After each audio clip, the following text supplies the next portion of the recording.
Welcome to the Real Triathlon Podcast. I'm your host, Garrick Lowen, here with Nicholas Chase and Jackson Lund.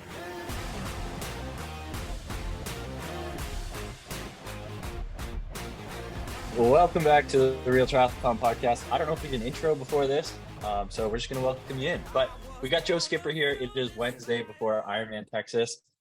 And big news, he's a new dad. Mm-hmm. So how's the breastfeeding been going, Joe?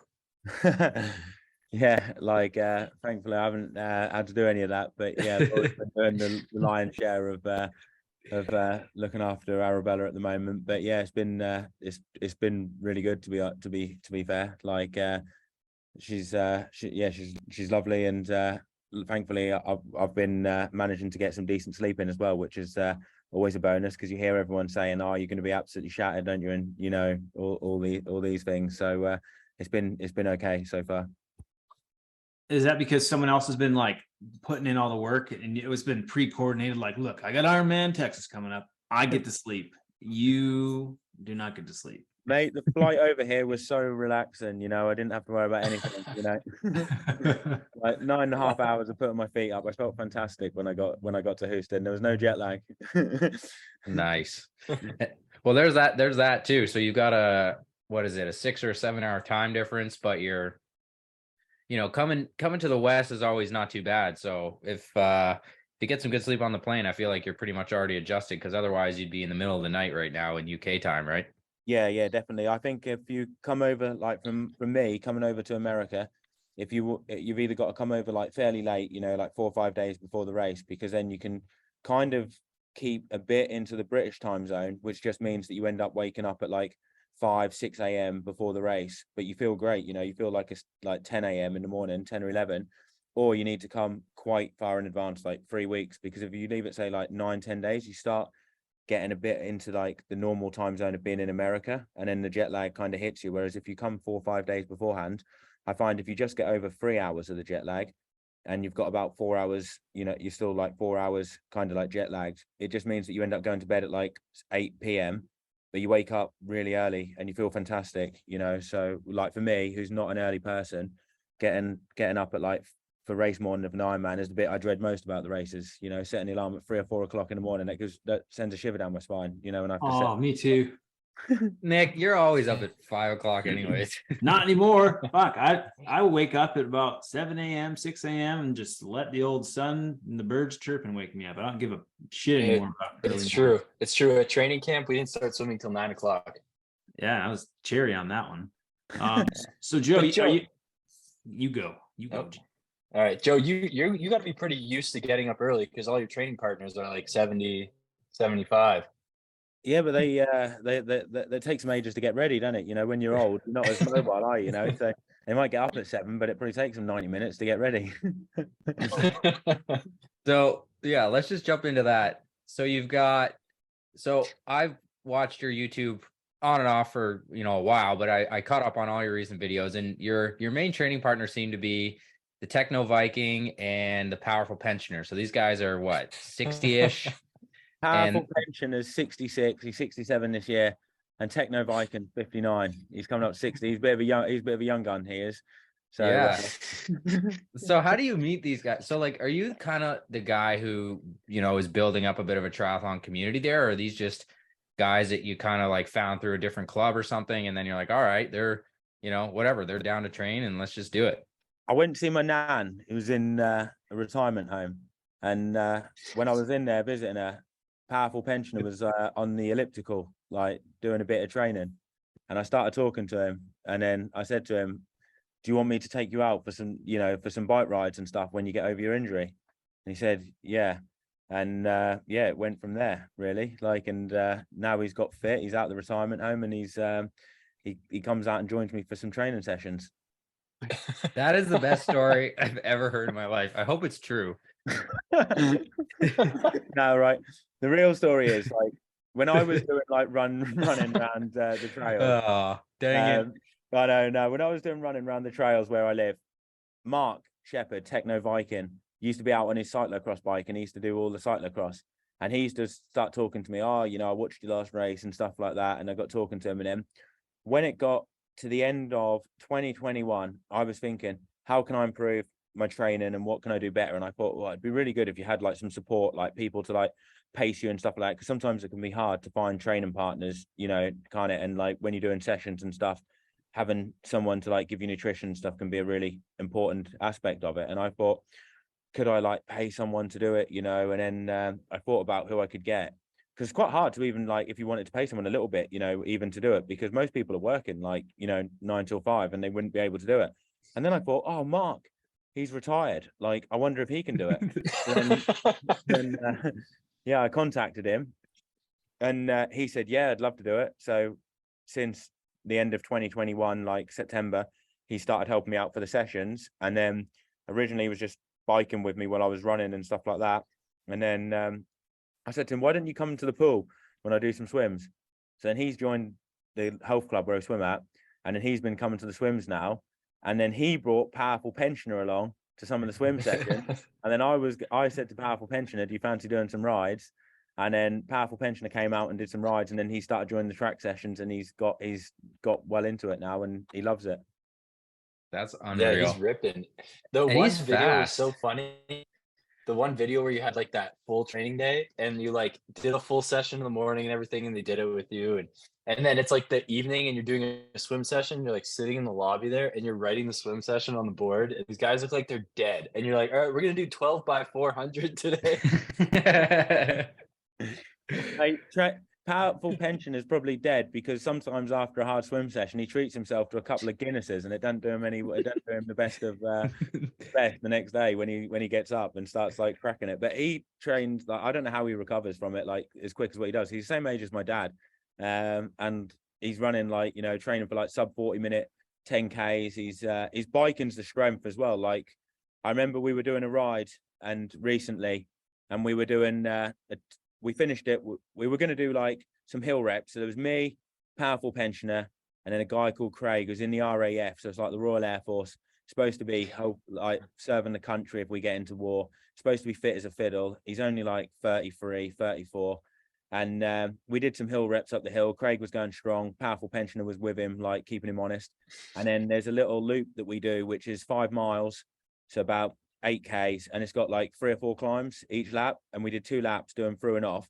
So I was on my gravel bike, Phil was on his road bike, so we were like taking turns. Like, he's strong enough to do the turns. Like, I was like, I mean, the gravel bike slows you down a bit, but I was still pushing like 400 watts or over on the front, and he's on the wheel and he's coming through. Craig, the RAF, is sat on the back, and we get to the end of the first lap, and Craig says, I'm gonna have to head back, I'm knackered. And I said to him, you're supposed to be in the fucking RAF. You're supposed to be serving our country if we get into help. I said, he's 66. He's old enough to be your fucking dad. Like, you can stay on for another lap, can't you? So we gave Craig a bit of shit. He sat on the back, or like tried to do a turn. Phil pushed it up one of the climbs, started the next lap, and spat him out the back. And I said to Phil at the end, I said, mate, you fucking dropped him. Like, at the start of the second lap, he was going to carry on. Yeah, on the bike he's pretty strong on the bike, to be fair. Like, before Arizona, I did an effort. I was on my TT bike, he was on his road bike. It was at the end of like a 4-hour ride. I did like 35 minutes. It was only at like target race pace kind of thing, you know, like 310 watts, 315 watts, but it's a bit undulating. So on some of the climbs, I wasn't pushing it too hard because I didn't really want to drop him, but I was, you know, 350, 360 watts. And he managed to stay the whole way. I was like quite surprised. We averaged like 42 Ks an hour for it. You know, he's like, for that age, it's pretty impressive. That's actually incredible. Like, to think about, you know, late 60s to be doing that. Like, you got to think he's one of these guys who, you know, if times were different and had pursued sport, he would have been like really, really good. Because 40-minute 10K, like, that's good. That's a solid time for a young guy. And, you know, he's doing that at that age. That's incredible. But you found him at the local pool, and you brought him out, and he can go to the Senior Olympics now. Yeah, he wants to do a sub 10-hour Ironman this year. So our target is to try and get him a sub 10 at Florida, because that would be, I mean, I don't know what the fastest is for it, like, you know, for his age group, but like 65 to 70-year-old age group going like sub 10 hours would be quite decent. He's never done a full distance as well, so it'd be his first one. So we're going to try and get him aero, get him in the wind tunnel. Like, when I go in the wind tunnel, like after one of the sessions, we'll try and get him in for an hour or something, and just like see if we can get him some gains. This is awesome. So your dog got disqualified, or your dog got what's the name? kicked out for life for the park run. So what Oh. happened there? Was he biting guys or what was he doing? So when we do the track sessions, Ted, I've got two dogs, Ted and Maisie. Maisie was the original. She used to do the track sessions. Like we used to do some sessions in the winter running around. There'd be like 7 or 8 of us. And I remember doing a session like 16 400s off 30 or 40 seconds. And she used to run in the middle of the pack. There'd be like 7 of us and she'd be right in the middle. She'd do it the whole thing. She was at like week in, week out. Then she got a spinal problem, had to have an operation. And then we got Ted. But so she's been taking it a bit easier, but she's built up now. She comes back to the track sessions. But Ted has been there week in, week out. I take him for some of the other runs and he's got quite fit now. So I thought we'll give him a run out at the park run and see what he can do. But he'll never run on the lead. Like if you put him on one of them dog leads, he hates it. He just like freezes. So it's impossible. So, and I knew kind of at the park run, you wouldn't really be allowed it if you asked him like, can I do it without the lead? So I thought I won't ask because I know like, you're not allowed to do it. And I wanted to see what he could do. But it was muddy and I wasn't sure. I was going to get someone to look after. I was debating whether or not to get someone to look after him because I didn't want to drop him and then be thinking, oh shit, where's my dog gone? Like, you know, so I thought, oh, we'll probably only run like 17 and a half, 18 minutes because it's quite a crappy course, you know, it's like cross country. And then people were asking me there, like one of the guys who comes to some of the track sessions, do you think he's going to be all right? I said, yeah, he'll be all right. We actually run a lot faster than what we thought, run like 16:55. But like I was looking behind and giving him a bit of encouragement. Come on, Ted, keep in there, Ted. And then towards the end, he just like put a dig in and out sprinted me. Like he was like sandbagging the whole time, sitting in, and then out kicked me at the end. I was actually quite impressed because I didn't think he had it in him to do that. So like, because when we do the track sessions, he starts off and he does a full 400 meters. And then as he gets more nailed, he cuts the corners of the track off and he always does it. And he just cuts across. So he's massively sandbagging in the sessions because from seeing what he was like in the 5K, he's obviously a lot fitter than what he lets on. So Joe's training partners are acquire seniors and canines mostly. Seniors and canines. If I need any more, I can always recruit at the local retirement centre. They've got so much time on their hands. We could get one like who can't get out much. He's not too mobile to maybe time us on the track and write our splits down or something, you know. Oh, they'd be stoked. Yeah. Real quick, just to kind of go back to what we were talking about, I did a little research while that story was happening, and it looks like for Ironman Florida last year, the 60 to 64 male category winning time was 10:36, and then the second was 10:44, and then if we go to 65 to 69, the winning time was 12:48 and then 12:57. So sub 10 would be just fucking. He'll smash that. He'll smash 12 hours. 100%. Absolutely. Could he win Kona? God, I don't know. I don't even know what someone that age does. Like, I don't even know what a good time is. Like, Yeah. we think that he can do 10 hours, like from how he trains. So we just want to like, and we think 10 hours, that's a good target, isn't it? You know, break like, you know, to get in under 10 hours is like a solid target. So we just said to him, Phil, you should go for this. He's like, all right. This is awesome. The thing is though, if he was born and raised in Britain and hasn't moved around much, he may have never been somewhere that hot. He might not, you know, just like Joe in Kona, he might struggle a bit. He will struggle, and he's like me as well. He doesn't like the water. Swim. He suffers on the swim. Oh yeah. We suffer in the pool together at David Lloyd. All right, so Kona, 65 to 69 is 10:55 for the winner, and the 70 to 74 is 12:48. Yeah, that's solid in Kona. I think Nice would be, if he was in Nice, that would be a good one because he's really good on the climbs. All right, Too much. we So know that what would be- we know what he needs to do. Yeah. We'll So get he him. he should be in Texas right now because he wants to go to Nice. He's in Mallorca on like a training camp now with his mates. He sent me a picture of a beer after the ride and said, "How's Texas?" How is Texas? Do you like Texas? You've been there quite a bit before, haven't you? I think it's okay. I don't think it's that great for training. Like I don't mind the race, but like I think the car drivers are just like too dodgy. Like, you know, Yeah. we were out on a ride today and they beat their horns right next to you and the roads are really busy. Like, have you guys trained in Europe? Yeah. A little Like, bit. yeah. Nick has a lot. Yeah. I just find the car drivers and everything is just so much more respectful when you're in Europe and you train and stuff. Like, whereas out here it's a bit like the Wild West, you know. I Well, don't really in know the- what. In the So US, it's a bit of an entitlement thing in terms of like, this is my road and you're getting in my, I have to slow down a mile per hour or merge a little to the left. Like, how dare you, you piece of shit. That's kind of Yeah. like Texas as like The a cra- The state. crazy thing I find about it out here is when you speak to them, to like the Texans and the Americans, and like say you go into a shop or you go into a cafe or something like that, they're all really, really friendly, like, and couldn't do more. But as soon as they get in their trucks, it's like they Yeah. completely turn to another person. Like it's like they're not. It's funny because there's like the group of people that, yeah, they're super nice and stuff, and they get in their trucks, but they feel invincible. And they're like, how dare you mildly inconvenience me in your spandex?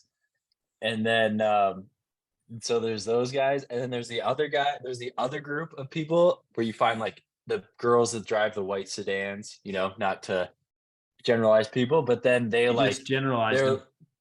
yeah, but they don't see you sometimes, or they have zero perception of like their car, and they'll just buzz right by you, or they'll be like, I gotta get somewhere, and just like cut you off. Yeah, I think you've definitely got to have your wits about you, haven't you? You know, like be pretty careful because I mean, see, after hearing about what happened to Kat Matthews last year, like, Okay. God, don't want anything like that to happen, do you? Are there old drivers where you're around? Is there a big disparity? Like, are the older drivers in Europe or the UK? I mean, in your experience where you live, are they a bit shit compared to the older drivers here? Like, what is the range here? They're not the older drivers aren't too bad to be fair, but we've got so many quieter roads that you can go on that you wouldn't really see that many cars. So you never really like once you get out of the cities and you go on them. We have like B roads, which are like quite small, and then country roads they're called, like, and they're just so many that you can go on really quiet roads. So you might only see like 20 cars on a whole ride, if you're riding for like a few hours. So you can really avoid it, and then you can go on like there's never any shoulders in England to ride in, so car drivers never expect you to ride in the shoulder. Whereas out here, if there's a shoulder, or in America, I always find like they expect you to be in the shoulder, but the problem is the shoulders can be like quite crappy, can't they? Like stones, glass, and stuff like that, and you can like puncture and all that. So I hate riding in the shoulder, and you're not really used to it from riding in like England or Europe. There's never any shoulders. It's just like accepted that cyclists just ride on the roads. And they build like roads over here, don't they? Like two lanes each side or 3 lanes, and people ride on them. Whereas like they're only like motorways back home. Like cyclists are barred on them kind of roads. Like if you were on that, the police would like be escorting you off. So Yeah. a bit crazy like that. I never understood the Woodlands as like a training destination. All the Europeans go there to train, and I'm like, I don't even know where you would possibly bike there. Doesn't make any sense. I totally agree. I don't understand why people would go there for a training camp, because if you want to do a proper ride, you need to drive with your bike out the town, really. Or if you bike from the town, it's just so busy and you get so much abuse, like cycling. So it doesn't really seem like the kind of place you would go. I guess the heat is just the main draw that must bring people there. But like the cycling, I don't think is great. I mean, the running, is there even any trails and stuff here? It's like all parks, isn't it? Like, Yeah, just that one path that they do on the race. yeah.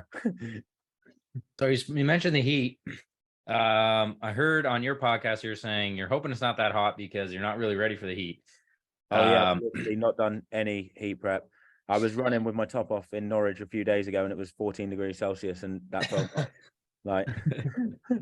Yeah. Now it's going to be 27 on race day. It was supposed to be 20.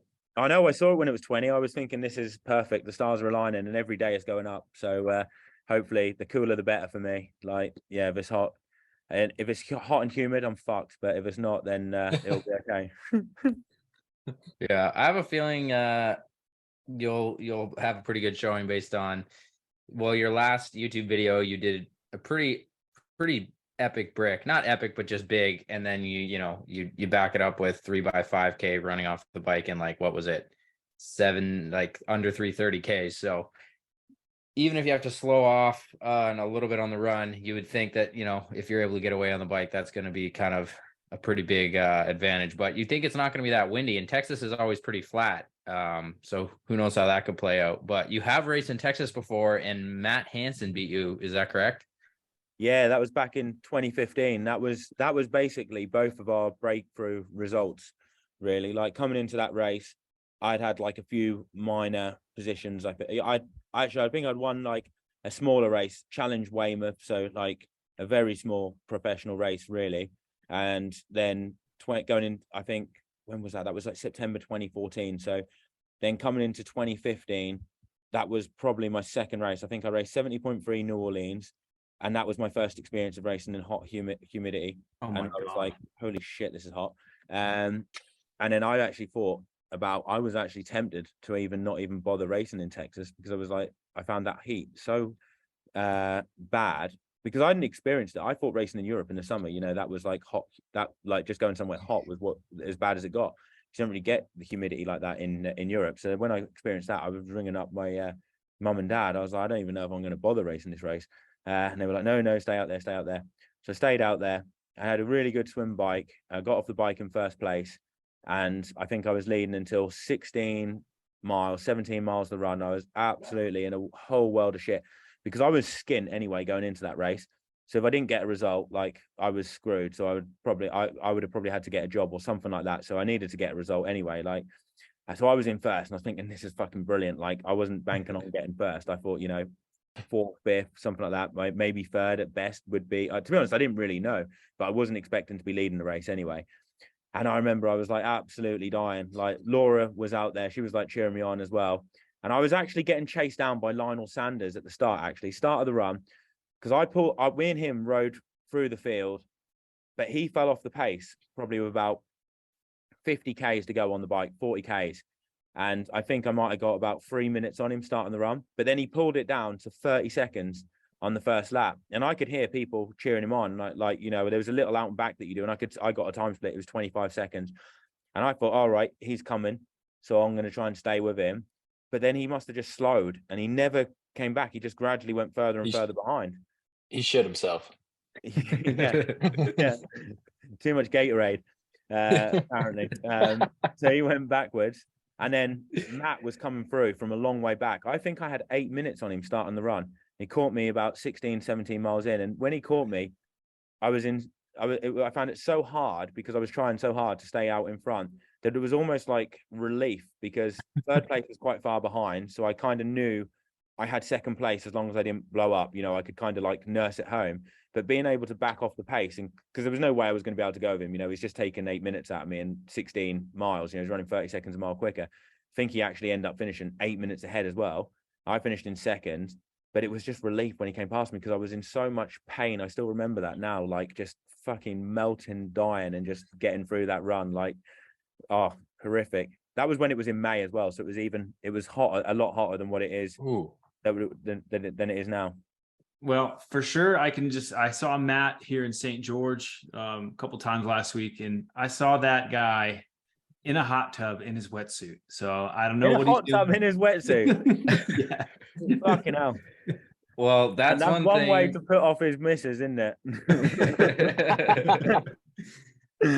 Kills all the sperm. Well, yeah. I've seen Matt like even in 70.3s run like the same pace if it's like 30 degrees as he would if it was like 15. So he's definitely good in the heat, but I still think you've got a great chance even if it's super hot. You've run like last year at Ironman, was it Ironman Wales, where you got the like really bad mechanical and you were on the side for forever, and then you still ran like a 2:30 something. Yeah, that was my best run ever in an Ironman, because there's 550 meters of climbing, so like 1,600, 1,700 feet, something like that on the race. And the run is 43 kilometers as well. So it's 900 meters, around like 2:37. And on when you upload it to Training Peaks, it tells you like what your fastest marathon is and all that. I think it said it was like a 2:33 or 2:34 marathon, something like that. What I went through it, but obviously because it comes out long, like it doesn't look as impressive. But because of the hills and everything like that, that was a really, really good day. And it was one of them days where when you're on the run, you never really feel like you're working that hard. If you ask me perceived effort from the whole run, it was probably a 6 out of 10, 7 out of 10. And I would love to have a day where I feel that good at a World Championships, because it's one of them days where you think, God, will I ever feel this good on a run again? Like, it was just like absolutely effortless. Like I never really felt like I was trying. The mile splits were coming in and I was looking at them thinking, this is great. Like, and it was just, you couldn't fault it. And you wonder, like, if I retired, in 3 years' time, I would still remember that run, and I would be like, that was the one day on the run where I could have, it just didn't hurt. Do you know what I mean? And I just felt like I was running really, really well. Like I would love to have a day. You'd love to have one of them days where you just feel like that at a World Championships. That would just be incredible. Yeah, Well, speaking of the World Championships, you excited for that course? Yeah, that course is. I think it's a brilliant course. Like for me, it's great because it's going to be cooler, obviously, than Kona. The traveling is really good for me, and the date of it as well. It's like the same date as when Wales was this year, so I can kind of do similar training to what I did, and I'll go to Font so train at altitude in August, and get my timing similar to what I did at Wales. And the course is great. Like the bike course is really challenging. Have you guys raced in Nice, like at all, or done anything there? I've been there. Yeah. Jackson really likes that Jack's course. been to Nice. Yeah, he loves it. Did you do the 70.3, Jackson, there? I did Worlds there, and that's where I crashed and fucked my shoulder up. Oh, bloody hell, bad. yeah. That 70.3 is a lot harder course brutal. than the Ironman, though, because there's a lot more climbing per, like, a kilometer in the 70.3, but the descent, what you have at the end of the 70.3 is the same descent that you have at the end of the Ironman. But it's a very challenging Ironman course, even if it's not quite as hard as the 70.3, which is probably good for me, because if it was as challenging as 70.3, it would be too hilly. I want like an undulating course and fairly hilly, but like I don't want it like up and down a mountain, basically like that, because obviously if you're like 65 kilos, you're gonna go up a lot quicker. But it is gonna reward the stronger cyclists, especially I think in an Ironman distance, because people start fatiguing around 120, 130 Ks, and you've still got quite a bit of climbing to do then. So if people go out really hard at the start of the bike, they're going to really pay for that towards the end. And on the run, people are going to die. Like I was actually there for the race this year because my stag party started after Nice. So I kind of like was messing around with Tom when we were there, but I saw Rudy von Berg on the run, and he had a fantastic bike, but then on the run, he slowed down quite a lot. He started off, I think, pretty quick, but then when I was running with him for a bit on one of the laps, we were running some 420, 430 Ks, and he obviously still managed to win the race, and he's a decent athlete. So it shows that, a lot of people are going to blow up on that run, I think, and some people are going to be really crawling towards the end. Is the Yeah, I general think it's- consensus like a positive from the people you've experienced in terms of not racing on the Big Island? I think from who I've chatted to, everyone who's raced Kona is really pleased that it's in Nice, because they've done it, they've ticked the box, and people that haven't raced in Kona are gutted that it's not in Kona because they want to go there and tick the Kona box. That's what it seems like for me, especially with people in Europe. I mean, I think Americans might not be so happy because they've got to travel, but I mean, we're like from Europe, traveling to Kona is like a massive trip. It's like 24 hours, 25 hours. Jesus.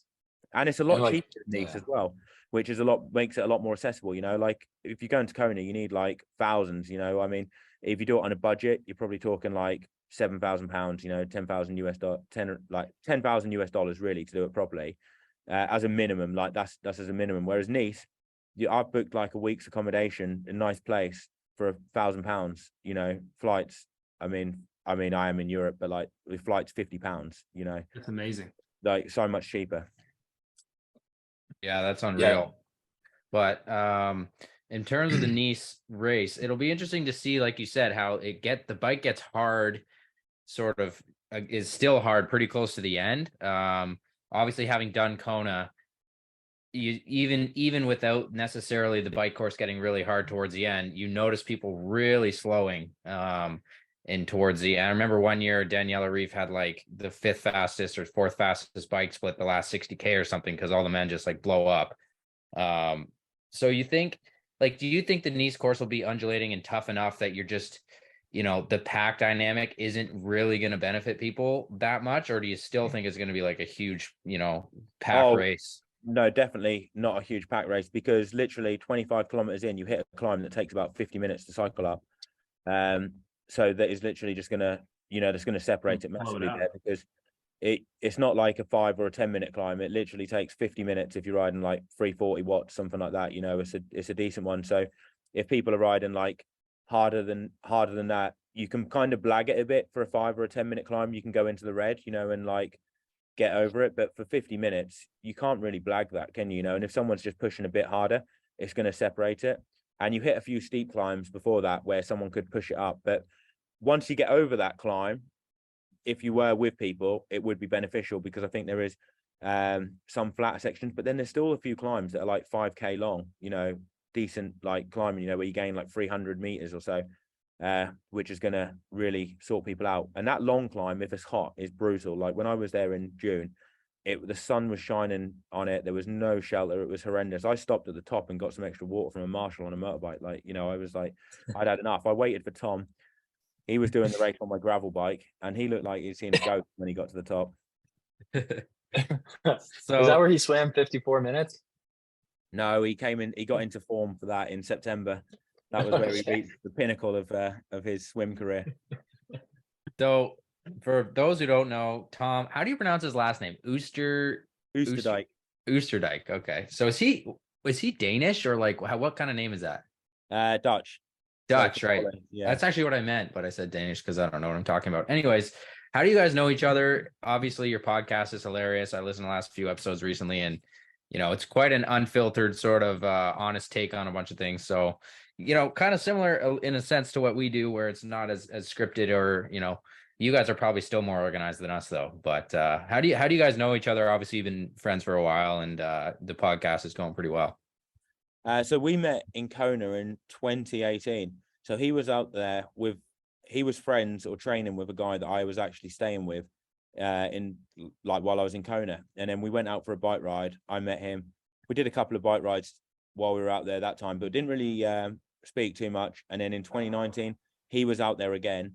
I went back out there, and because I knew he was there, we did some more training. So like did a few rides, did some more runs and stuff like that. And then after that year in Kona, I said to him, do you fancy going to race New Zealand? Like, I'm going to go out there. Do you fancy coming? Because we got on quite well when we were doing some training.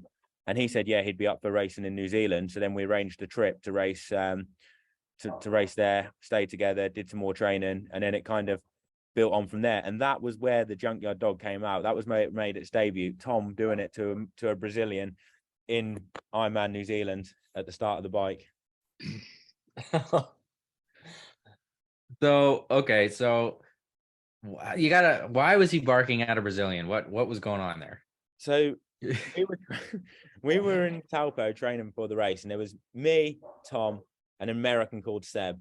This American called Seb was friends with this Brazilian who we call Bruno. That's not his real name, but we just call him that, like just in case he like kicks off, which he has kicked off, like because he sent us a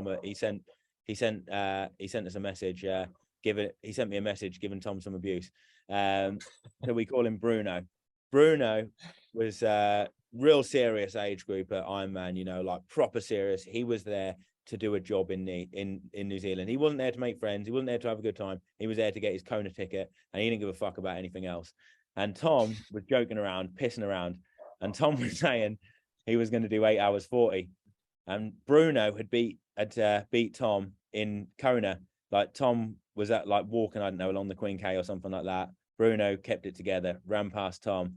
They didn't know this at the time because they didn't know each other. But this is when they were talking, and Tom said he was going to do 8:40, and Bruno, because he'd beat him, was like, "You ain't got a chance to do an 8:40.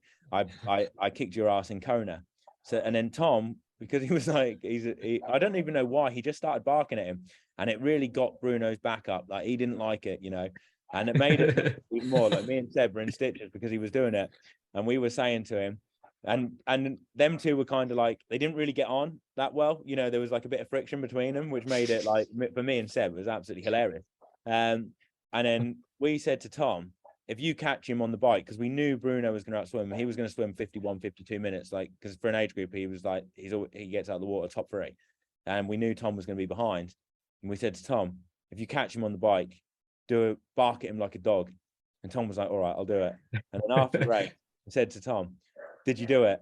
And he was like, yeah, I did. And then Seb got a message from Bruno, and Seb was like, he's so disrespectful, that guy. Like, I can't believe he did that. He barked at me like I was a dog. Like, why does he do that? And that was when it started. Bruno has calmed down a bit since then. And like, you know, he's sent him a few messages, but he has calmed down a bit. But that was where it made a start. And they did kind of get on a bit after that. But Tom used to do it apparently at university. And I don't know why. Somehow I started doing it because it seemed like a good idea. But Tom was the one who started it. So who won that race? Tom. He he was first age group overall in that, and like I think he was like might have been top 10 amongst the pros. That was actually probably one of his best races that he's done. I think he swam like 56, 57 minutes there, which for an age group it was like fairly solid. You know, had a really good bike. He caught some of the pros on the bike, and then the run I think it was around 3 hours, something like that. But he had a solid race. I think he was probably about 20 or 30 minutes ahead of Bruno in the end. Man, that's my favorite part about, you know, Europeans and racing, like just the amount of shit talking and just debauchery that goes into it. Like the Americans, just like, we're kind of vanilla when it comes to that shit. We're all very, you know, pretty polite. We'll talk shit behind each other's back, but we just don't do it to each other's face enough.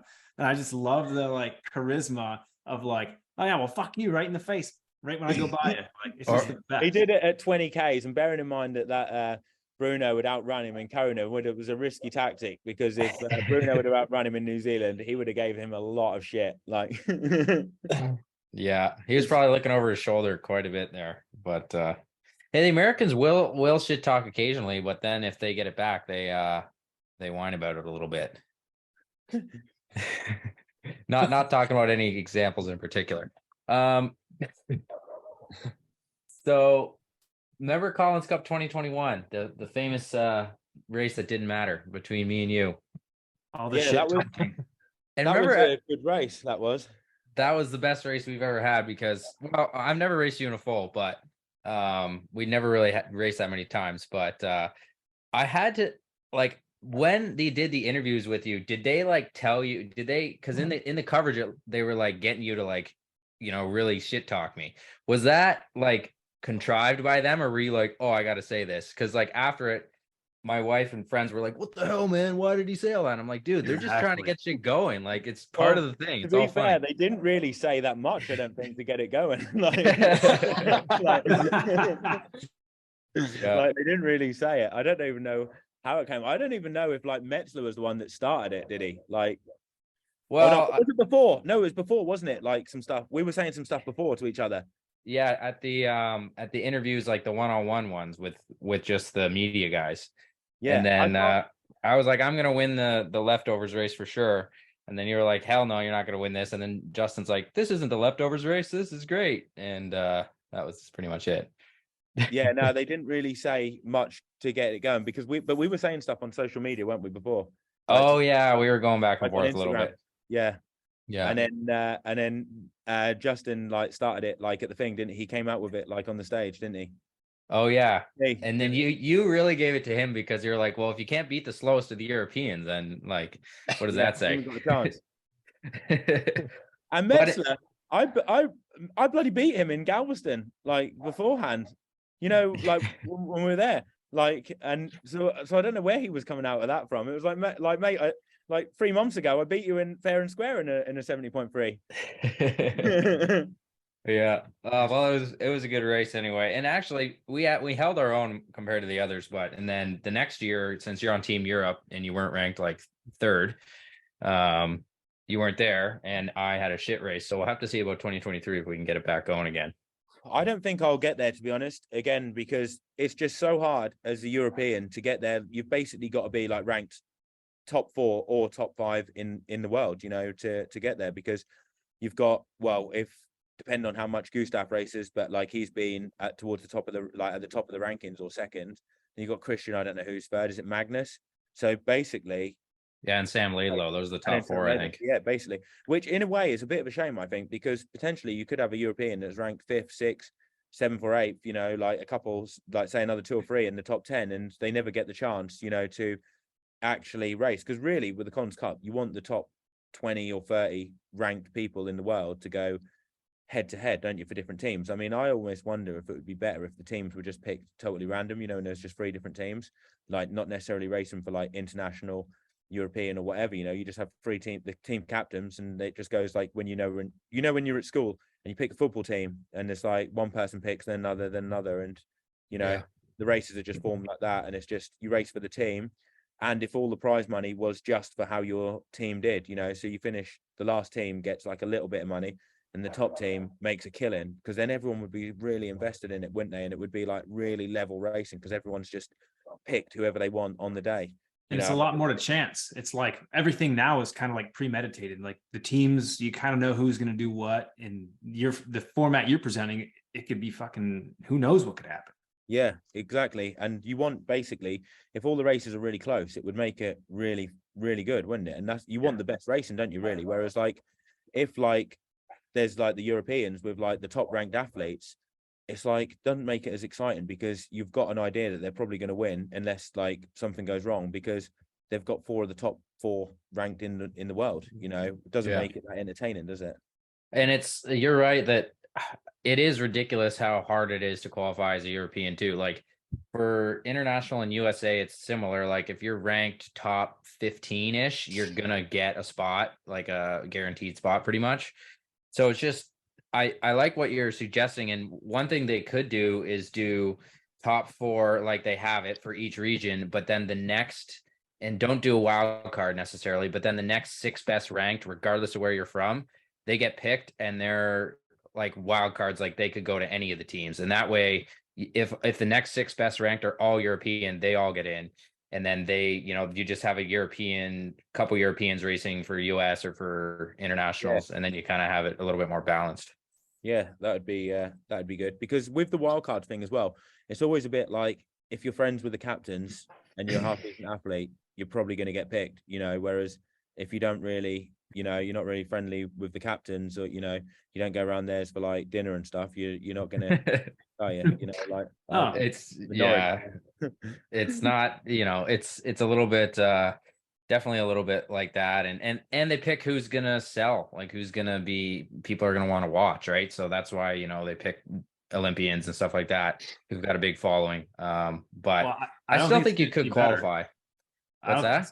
I don't think it's going to get any better, considering the PTO just sent a memorandum out saying, well, if it seems like we're ignoring you, it's on purpose, and we're only going to focus on a couple people to make us really look good.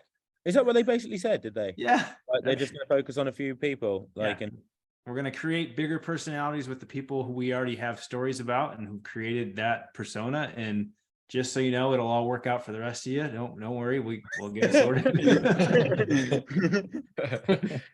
Yeah, I mean, sort of, but you know what? I wouldn't count yourself out for qualifying, because like I really think you have a chance to win Nice. Obviously, Texas, winning these races is big, and then you still get your 5% bonus for your best non-championship full distance. So I think you got a good shot. Well, it's a good bet. Then it depends on the PTO races, doesn't it, now? Because they've got extra points, haven't they? Yeah. They don't have more than Nice, though. Nice has the same as, PTO Europe. All right. Yeah, I mean, if I did go, I would love to go. I mean, from being there yourself, the atmosphere behind, as an athlete, so not from a spectator point of view, as an athlete being there, it is a great atmosphere, isn't it? And good to be part of, because it does give you a good buzz, doesn't it? I really enjoyed it, like when I was racing there in Samarin. And I think like all the athletes do really like it. It's just as you're watching it, it's interesting, because I've like the first year I was there as part of it, and the second year I was like watching it, and like what made me really want to watch it this year was because of the smack talk between Sam Laidlow and Sam Long and Lionel Sanders. That was what I was really looking forward to, because I knew that none of them wanted to lose to each other, and like because Sam took it really personally, didn't Sam Long like took it really personally, didn't he? And I thought, God, this is going to be exciting. I wanted to watch it, but it was a bit of a shame that Laidlow cramped on the run, and it wasn't like head to head, all the way through. Yeah, that's kind of what I was maybe referring to when I said that some of the Americans can't take it, but they can dish it out. But yeah, for sure, and those are fun. And I think the triathletes are like a little bit hesitant to engage in that kind of stuff, but we should just accept that like that's part of entertainment, and you can't take stuff too personally, because it's what people will say, and like they're trying to stir up these rivalries, and like it's just for fun, really. Like if you're going to take it really personally, then you should kind of just not give it out, I guess. But that's something that they're trying to do because it's successful in other sports, and I do think it's good for the sport, even if there's a little controversy on that. When we were like saying a bit like back and forwards and stuff like that, and there was like Justin Metzler as well, and he was saying something, I was really looking forward to it. I was like, fucking hell, I can't fucking wait. Yeah, it's like I was absolutely buzzing. Like And none of us wanted to really lose, did we? When we were out there after it, we were like, we all wanted to win, didn't we? I bet like all three of us really, really wanted to win that race, and I definitely didn't want to fucking finish last. Like, I can't wait. Like, but Yeah. it got you like psyched up. We had a good race, and then afterwards, everyone was there, weren't they? Afterwards, having a few drinks and stuff and a good laugh, weren't they? And it's like, it's just you all move on, don't you? Like I'm sure that's probably how it is with some people when they, from other sports, like after you might give each other a load of abuse, but like after the race, you go and have a few drinks and stuff, don't you? And it's all you just take the piss about what happened and stuff. You have a good laugh, and then you move on, don't you? And it's like next race. I don't think Verstappen and Checo are doing that at all. It depends. It depends if it's like a lifelong rivalry or if it's just like what we've had. I saw those Formula One guys training out when I was in Dubai earlier this year. Oh, that's massive. Not them ones, but like Pierre Gasly and his teammate. What's his teammate's name? Like, I'm not a massive Formula One fan, but I know. It's not Yuki, is it? Oh, he was out Not there anymore. He's got a new teammate, hasn't he, for this year? Apparently. Oh, because he's on Alpine. I forgot. Yeah, he's on Alpine now. Whoever his teammate was there, they were out training. They were doing like some track sessions and stuff. I was going to do a run session with him on the track. Oh, that'd be massive. See, awesome. Lance Stroll broke both his wrists biking. Really? Yeah, he crashed and broke both his wrists. He's raced fine though. Go figure. Yeah. But if you guys ever head out there to Dubai, there's some really good training out there for like a nice camp in January and stuff. And the facilities are great. Yeah, for like 2-3 weeks. Got a couple of athletes who were right down there in Dubai have been begging us to kind of come over and do some stuff with the Emiratis. Like, I think that's an untapped resource for us to kind of cross-pollinate.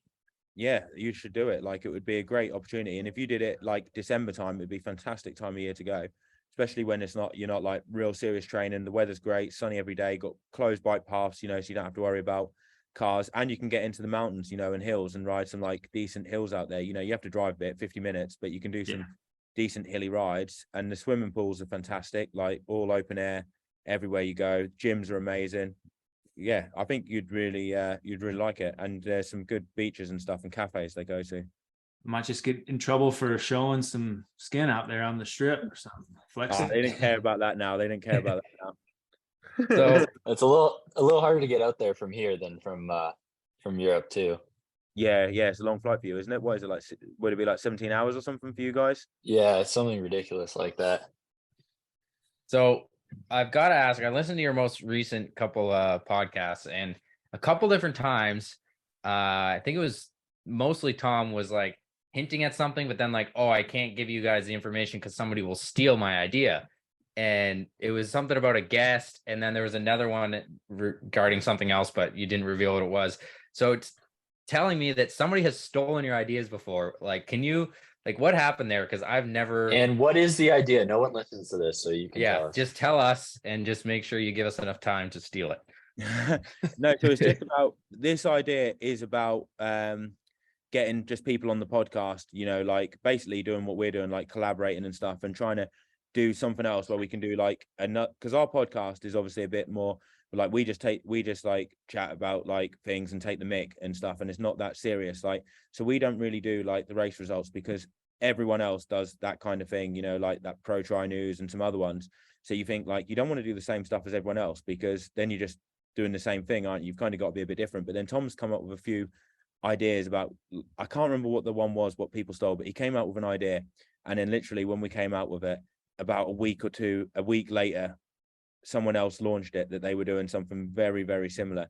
And Tom was like, for God's sake, like every time I say something, like someone does it. But he's basically got we're basically just getting people on the show, similar to what we're doing, like doing like collaborations with people, but doing a separate show during the week as well to try and, get a bit more out there. Because it's good to get stuff out there, but it's quite hard, isn't it, to arrange it with, like, I mean, you guys have got 4 of you on the podcast. It's quite hard to keep it consistent, isn't it? Especially when you're training and stuff, and like some things might overrun and that. Yeah, and Nick keeps us in line sometimes. Yeah, for sure. But and then the other one, this one makes total sense, but with your wind tunnel testing that you recently did, and then you're like, oh, I can't reveal this. So is this something that we're gonna see, and then we're gonna see it like your bike set up that way, and we're gonna be like, now I get it? or is it just totally secret and no one's ever gonna know? Mate, Camel pack on the front. Keep your eyes open, mate, and you all shall be revealed. Nice. I'm just expecting like a glass dome to like go out in front of your bike and just block all the air or something. The thing is, it was interesting because when you go in there, like sometimes you test some stuff and it's a bit random and you don't really expect it to be quicker, but then like we came across some things and like it was quicker, but then we were like, oh, we don't want to like really show it to everyone because you know they can all do it, but yeah, like all shall be revealed. Awesome. Well, by the time this comes out, people will probably already have had the chance to see, but we'll keep the eyes open for sure. It's like everything you do when something new comes out and you do something on your bike and people see if you've done half decent on there, everyone's looking to copy it, aren't they? You know, like because if I saw someone doing something on a bike and they were going really well and I thought, oh, that looks all right, you know, I'm going to try and copy it, you know, because you're all searching for the extra watts, aren't you? And like gains wherever you can get them now. Yeah, and it's only really an advantage as long as no one else is doing it. And once everyone else is doing it, then you have to do it just to be keeping up. So it's like it's very select. It's like that first year where like 2 guys were wearing the fast Nike shoes and nobody else had any. And everyone's like, that doesn't work. And then once everyone realized it worked, it was like, damn, we've been losing like time this whole time. Yeah, it's like Leo took like an extra 30 seconds in transition in Oceanside just to put that thing down his top, and he got caught by everybody. Oh yeah, that arrow thing. That would have been interesting because if he'd have done that when he got out on the back of the pack, it would have been very risky because he might have struggled to like, he would have obviously had to wait until you and Sam caught him. And then it would have been like, whether or not you guys, like if you did drop him, put in a surge or whatever, or like he would have had to get towed back up, but he might have used a lot of extra effort then because I guess he would have probably put it in and he probably wasn't planning to be off the front by quite so much time, was he? You know, 30 seconds, he probably didn't expect that. Yeah, I don't think so, but he definitely lost a lot. Like it's hard to imagine that it would help him as much as what he lost in transition. But also he was cold, he had like sleeves on and stuff that probably weren't very fast. And yeah, that guy's legit, man. He and it seemed like he wasn't struggling that much on the bike, to be honest. Like I think he was kind of just playing his cards and saving a bit for the run. What was it like on the bike with the surges with Sam? Like, did he put in like any really big ones, or was it like more like a long sustained effort, or what? He definitely put some surges in that were significant. I was second in the group, or actually I led the group for some of it, but most of the time I was second behind Sam, and he put in big surges, but like it's, you know, he would get away, but then you can just pull it back over a course of like a couple minutes, right? So it felt like I was doing that a lot, like clawing back these 40-meter gaps. But I think the surges definitely would have been more significant for the guys like 4th or 5th or 6th in the group, because that's where it gets significant. And like being in a group when it's really hilly is incredibly variable, because it's like you're over the top, you're sprinting to try to get back in, and then once you're like in the line and you're going down a hill or something, it's like you don't even have to pedal. It's incredible, the variation. What do you think he would have been better off though, just doing one really big surge to try and really break the elastic instead of like a lot of probing ones? Was he really doing them? Was he just easing off the power then? So he'd go hard, get that 40-meter gap, and then the power was coming off, and then that was how you were able to bridge back up then? No, it was never like it was never easy at all. Like the only easy time the whole bike was on the speed limit zone where you had to brake. Like otherwise, that's so fucking retarded. I was watching that and I was like, it's fucking stupid. Like, what? Like, if you can ride a bike decent downhill, why are you getting penalized for it? I don't understand that. Like, you know, yeah, that makes sense to me. I think what happened is like it's in North American races, people just are not used to technical descents. And it's like, it is a really steep one too. Like you probably get up to like 89, probably 90K an hour if you were really bombing it. And I think like age groupers crashed and stuff on it a couple times. So I think they had to. Surely you can't have it for the pros though. Like, yeah, they give us a higher speed. So for us, we're allowed to go 35 miles an hour, and the age groupers had to go 25 miles an hour. But still, it's kind of weird. And then you're like, you're not sure exactly what your average speed has been, so you're always like braking more than you have to because you don't want to get DQ'd. It's just a very weird thing. But it was the only time on the whole bike that I actually was like, okay, I can take a freaking breath here. Yeah. And But aren't you're not allowed to pass in that section either, right? Isn't that a rule too? yeah, it's also no passing. So I it's kind of I just hammer the fucking brakes and let the whole pack go So by. basically, wouldn't you want to just like smash it just before you get to that non-speed limit zone, so you get a bit of a gap, and you know someone can't bridge back up, recover a bit, and then as soon as you come out of it, bang, hit the gas straight away. yeah, technically, yeah, but it's like it's kind of hard to know exactly where it's coming to because you can't like preview that course because it's on a military base. Right. So you'd have to know the exact point. You'd have to like be really like on it with like looking at the like the maps and stuff and seeing Yeah. what distance it's at and And it'd have to be exact on your computer and you'd have to know. But the interesting thing is like Sam made it seem like, oh, like he couldn't get away from anybody, but like there was a pack of like 12, 14 guys for a little while when we caught that front group, and then going over the top of the big climb where Sam went like really hard up the hill and over the top, it whittled down to like 4 of us.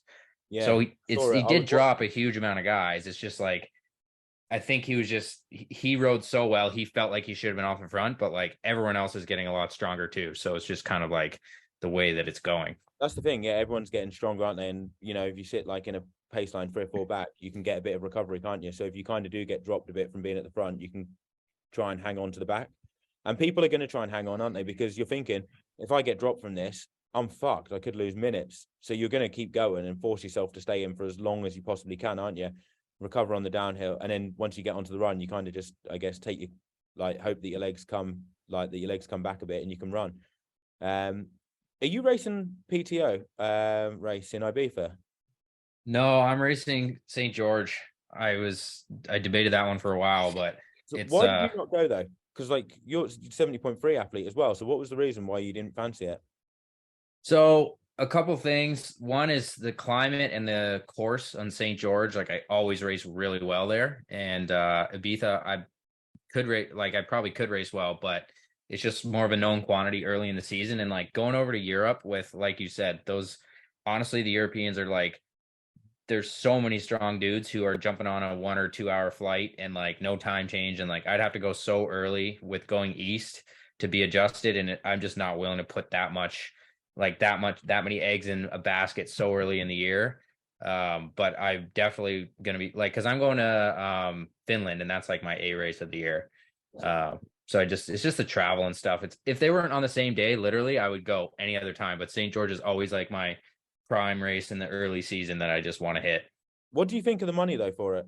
Like compared to St. George? Like, because for me, I look at it and I'm like, yeah, the money's all right if you get the podium, but like Yeah. you don't get any bonus. Like if I got 4th in it, I wouldn't get any bonuses. I'd get literally nothing. But that's the bloody good result, isn't it? If you get 4th in a PTO race, but then you could win another race, you get bonuses from your sponsors, and the money is a lot better than what you'd get from the PTO race. So I look at it and I think, yeah, everyone just looks at the prize money point of view of where I'm at. But most of the money, what people make is the bonuses, isn't it? You know, you get like 6 or 7 decent sponsors giving you decent bonuses from performances, and the money adds up, you know. So it's not necessarily just the prize money, is it? You know, 4th place in the PTO, great result, doesn't get you any bonuses. You actually get a lot more from like doing, like if you did our North American champs, I'm sure you'd get decent money when you add all the bonuses up, wouldn't you? That for a PTO race, you'd have to finish bloody well. Like probably if you won North American champs, you would have to finish probably 2nd or 3rd, wouldn't you, in the PTO race to get the same, wouldn't you? Yeah, it'd have to probably be first would probably be equivalent to like 3rd or 4th or something. And that was part of it too, because it's like, you know, it's I was looking at like I was analyzing it as like what's a 50th percentile result, and I think in St. George a 50th percentile result is possibly still a podium, like maybe still around 3rd on that course, with just how a lot of the strongest guys are all going to be in Europe. Whereas a 50th percentile result in Europe might only be like 10th or something, and then you're like, or 12th even, and then you're like, the prize money's not that much. You put a ton of travel energy, like it just zapped your like energy for the month, and you know you could have gone and race St. George, and then I'm going the next week to race 70.3 Gulf Coast as well, because I can just make a trip out of that, and it's just kind of like, you know, for the early season it seemed to make more sense. But yeah, and they've also reduced the prize purse for like some of those middle positions, like around 10th to 20th ish. So that makes it like less of a, less of a guarantee. Like even if you have an off day, you would have been getting decent, but now it's like, it's a bit tough to go when you've got all those Europeans going and probably smashing it. Yeah, so like they're probably going to struggle if they keep it like that, aren't they? To really like get like everyone there, aren't they? Yeah, potentially. So what you'll have is, I think, the absolute top, like top 5 rank, top 10 rank, who are like specialized at that distance are pretty much going to go to all of them. But then, guys like you who are really good in the long distance, but you're not as confident in the shorter distance, you're like, well, I'll just go do a long distance one and win it or whatever. And guys like me who are, specialized in that distance, but not necessarily like top 5, 10 rank right now, I'm like, I might go to an Ironman and, kind of give myself a bit more of a guarantee, unless it's like convenient travel, right? So for the US Open, for sure, I'm going. Like, Yeah. makes total sense, but you're just going to have a split field a little bit. Oh, what was it? Jason West. I feel like he is going to do a really good race there, and I would love to see him versus Blumenfeld on the run, because I actually think he, with his run form at the moment, I think he can outrun Blumenfeld if they start head to head. I mean, I saw his run at Clash Miami. He uploaded it on Strava. It was like 3:10 per kilometer, and it's not like you're looking at like what the splits say on the race website and you're like, is the race short? Is it not? That was just his GPS data from his watch. I mean, 3:10k pace off the bike for 16.5 Ks is incredible, really, isn't it? And like, if he's head to head with someone, I think he's going to be so hard to beat in that race, especially with the shorter bike, and he's a decent swimmer, isn't he? Yeah, I think you've said it perfectly. Like, I don't think there's anyone who could like, if it's a straight up run off the bike, if it comes off altogether, I would bet on him. He can really fly on the run. And the most impressive thing for me is that he seems to be running very, very fast splits, no matter how hard he has to bike. So in Oceanside, for him, that was a great bike to kind of get off where he did with how hard we rode. And that's like a really hilly course. In Ibiza, if he's able to hang in there, he could definitely run super quick. But it looks like there's a pretty good climb in that course. So it'll be interesting to see if it stays together, or I think there might end up being kind of 2 packs, or there might be a group at the front that really pushes the bike. And if that's the case, I don't know if he'd be able to hang in there. But no, he's a legit runner. Like, it's pretty insane to watch. Do you guys think that Jan will race? I don't think he's gonna race. I've been thinking there's no way. I don't think he's going to race either. I want him to race though. I want him to race, but I don't think he's going to. But I also think if he races, I don't think he's going to make the podium. Yeah, I was gonna say, what do you think's gonna happen? Especially if Brownlee races too. Do you think they'll stay away from Blumenfeld on the bike? Yeah, definitely. Because I think Blumenfeld's weakness is definitely his bike. Like, if you look at St. George when he was isolated on the bike, he was going backwards. And I think had it not been for Cam Worth and St. George, Braden Curry would have won it. I think Braden Curry, had he paced that run right in St. George, and Cam not have towed Blumenfeld round, because I don't really understand why Cam would have done that, because surely it would have made more sense for Cam to try and attack, drop them, but like him towing them along is not really going to help his race, because there's 2 people that, or whoever was behind him, was going to outrun him. So it didn't really make any sense. But had Cam not been in that race, I think Christian would have lost a lot more time, because he was already lost like probably 4 minutes, I think it was, on the bike when they swept him up. Then Cam managed to ride a similar pace to the leaders. He stayed in. Braden Curry went out way too fast on the run, died, and then that was where Christian really took the time out. I think if Braden had paced it, he only needed to run a 2:41 to win the world champs, which is in his wheelhouse. He's capable of that. I think he got excited, went out too hard, and it bit him. And I think Christian's really good at like keeping a bit composed. And if he's in with a shot of the win, he can dig very deep. Whereas I think in Ibiza, I think Sam Laidlow and Alistair and all the people that know that they can put him under pressure on the swim are surely going to do that, aren't they? From a tactical point of view, why would you not make it? You want to make it a really hard swim, because he's vulnerable on the swim.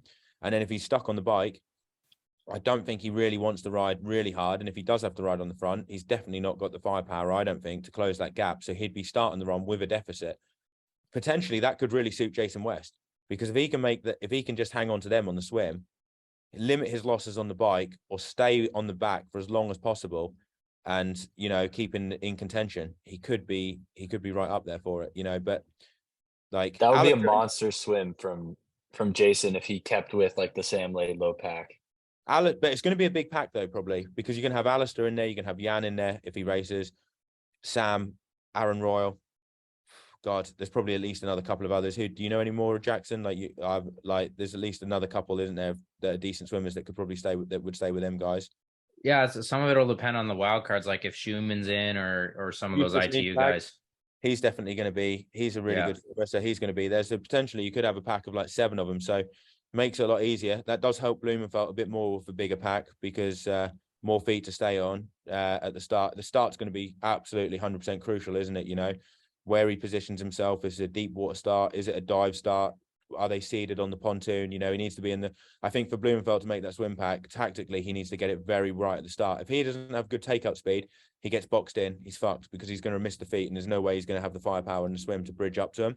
So tactically, for him, it's absolutely crucial, that first 100 meters of that swim. Yeah, but Cam Worth's going to be there. Maybe he'll tow him back up. I can't see Cam. I can't see Cam though. I can't. Is he even going to race that? Like, he's meant to be racing Texas as well. Like, who knows with him?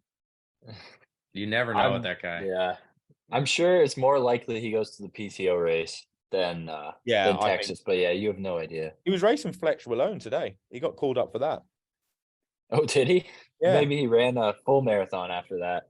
Yeah, I don't understand what all the fuss was about, like running 4-minute Ks after Paris-Roubaix, like, and people going incredible, amazing. Like, I was thinking, well, what about the fucking guy that won the race? Like, won Paris-Roubaix. Like, if I won it, I wouldn't be fucking bothered about running 4-minute Ks off the bike. The guy was in the fucking shower, like, chilling, like, while he was out running.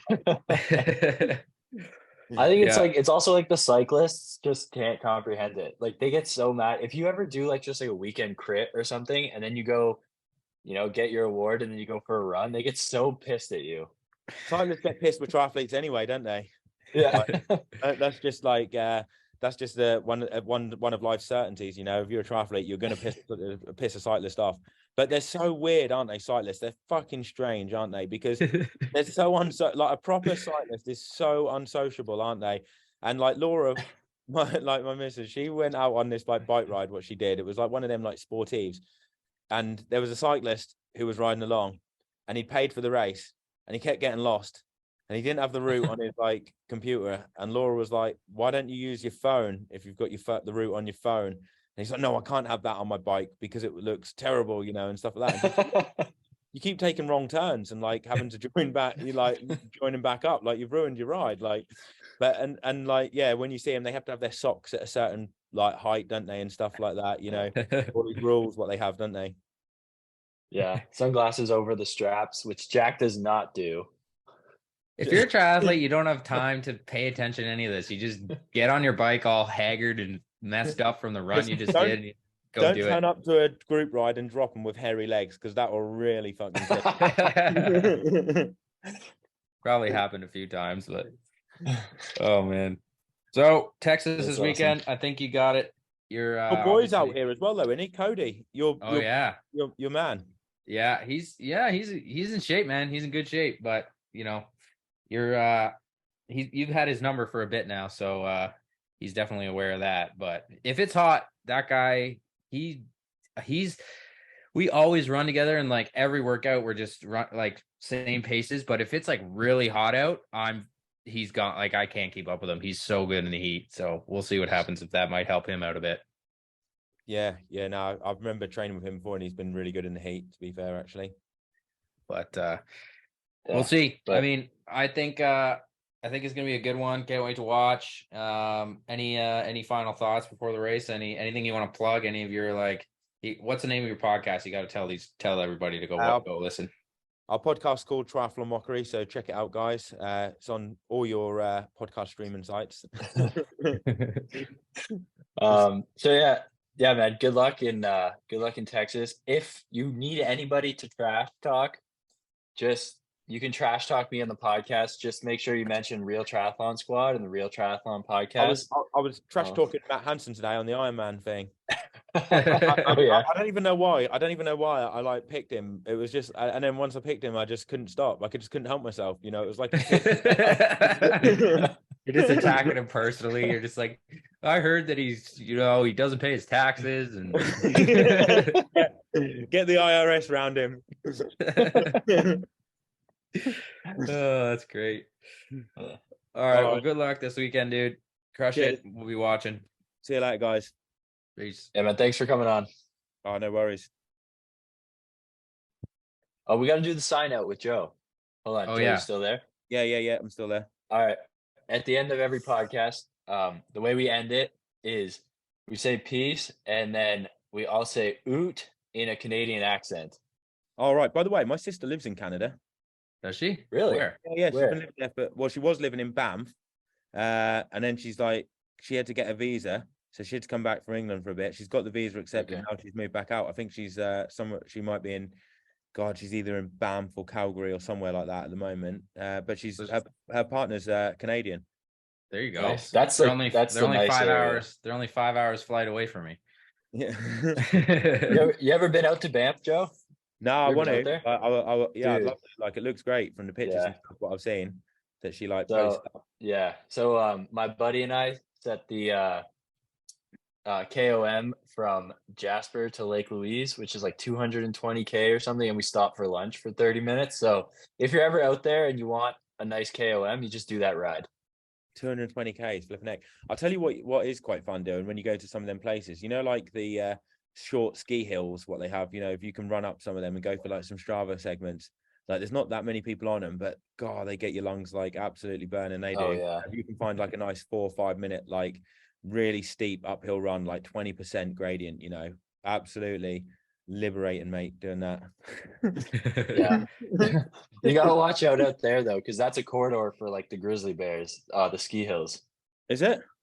Yeah. So if you ever want to see a grizzly bear, you sit at the parking lot and you just wait, and then they'll like walk by. So Flipping it. I You keep need seeing to mountain travel bikers with get some- attacked by them on like my Instagram now. That's the videos that I keep getting come up. Like, savage they are, aren't they? yeah. All right, Pro- man. We won't keep you for much longer, but thanks for coming on. All right. So Jack, you want to lead us out? I don't remember how to do it. You do it. All right. Well, boys, until next time, peace. Ooh. There we go. I got ish to do, flying through the sky in my parachute, dancing on the couch like I'm Tommy Cruise on a one-man mission trying to see it through.